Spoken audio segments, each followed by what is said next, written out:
Good morning, good afternoon, good evening. Welcome back. Welcome to another segment of the LMTV. And once again, we have Chris Bahari and Tim O'Neill, OCOM guy. And this time we're going to talk a little bit different. We're going to be focusing more on how best to serve our customer.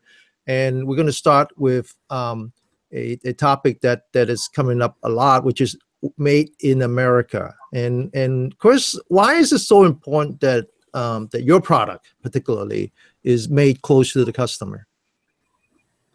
Yeah, well, first of all, Danny, Tim, always great to be on. So good to be here. Great to see you, buddy. You start talking about quality, you start talking about, our last session, we talked about flexibility, right?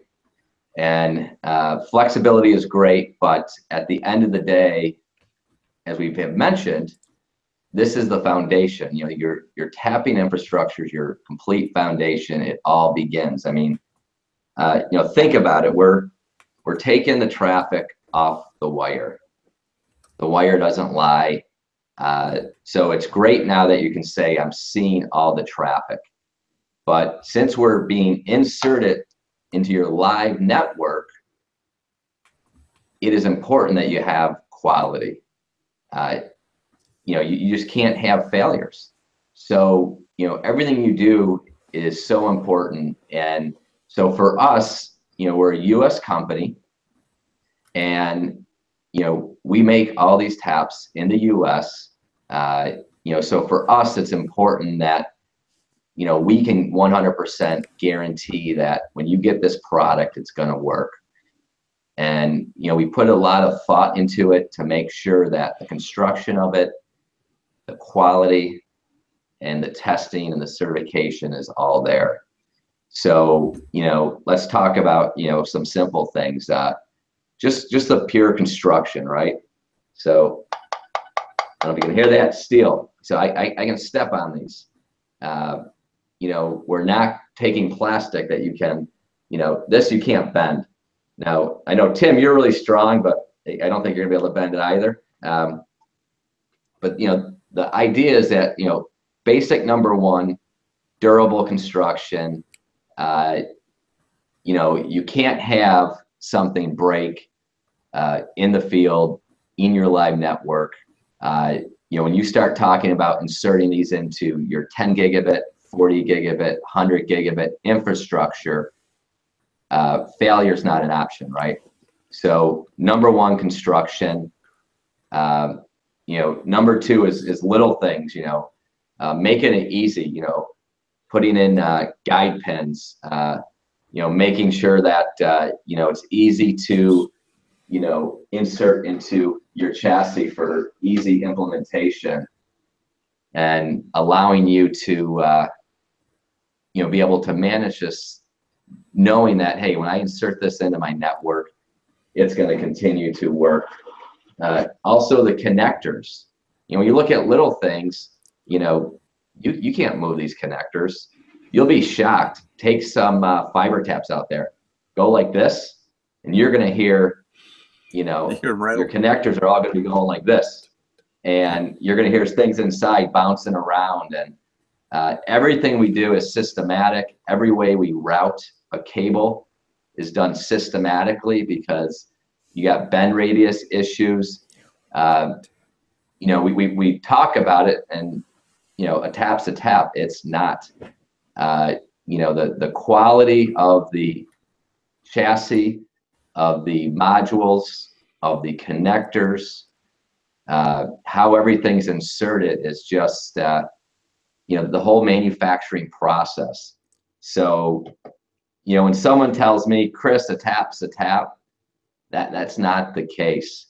And I've had many companies come back to me and say, oh, now I realize why that cheap tap was so cheap.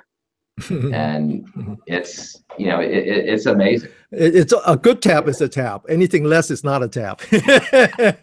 Yeah. So and by the way, anytime you have a salesman holding up one of their product and it starts shaking and it's making noise, that's not the photons. Okay. Yeah, don't listen to that anyway. Yeah. So I think I actually once upon a time I was in your seat, running my own company, and we used to have to do all our manufacturing overseas, and what we're talking about here is really compromise, right? And we don't want compromise. And the reason I said that is that, when you work overseas, one of the things you quickly realize is that the prototype team is not the same as the manufacturing team. So you might think that you're getting one kind of product when you're doing a prototype, and once you turn it over to manufacturing, it might not be what you think. And I think that having it close to home, and essentially having it in your fingertip, and it's just no compromise. Yeah, it's so right. And when we're proud to say it's in the U.S. One is obviously our company's in the U.S., but we thoroughly also test everything. So one of the things we've seen in the marketplace is that there's a lot of companies who just spot check their quality. So they may make up 100 taps and test 5 of them. That's not the case with Garland. We test and certify every single tap module, every single port. And, this is just so critical in our environment. So, not only are we making sure that the chassis, the connectors, the components, we also then deliver the thorough testing, quality assurance.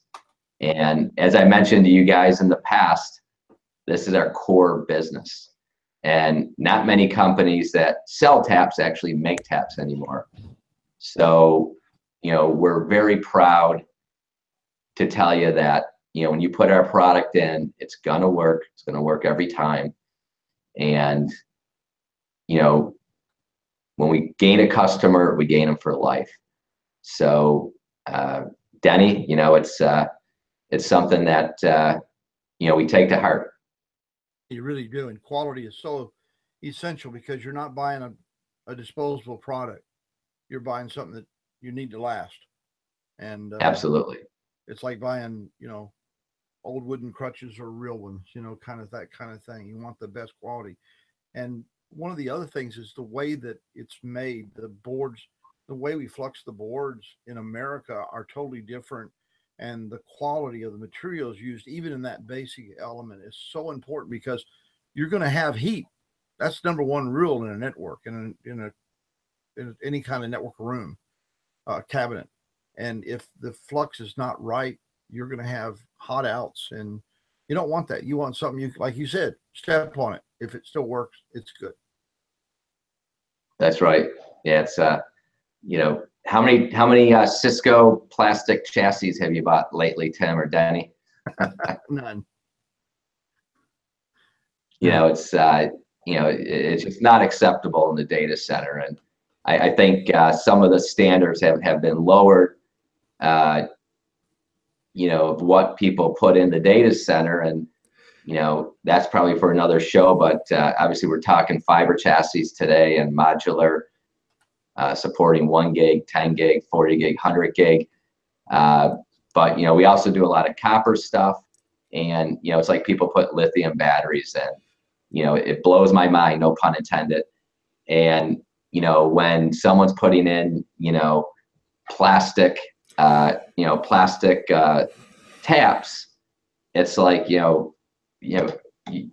I wouldn't put my stamp on that. Well, I think it's important to mention once again, what is so important about made in America or made close to home is that, as you were saying earlier, a lot of tap companies don't even make their own taps anymore, and you have to ask, so how does that work? What's the market dynamics behind it? And of course, people use words like private labeling. That's not true. There is no private labeling. There's public labeling, right? There's only one tap company somewhere in Shenzhen, China, is making all kinds of stuff, and people just buy them, and slap their own label. But the product you buy in that manner is the least common denominator.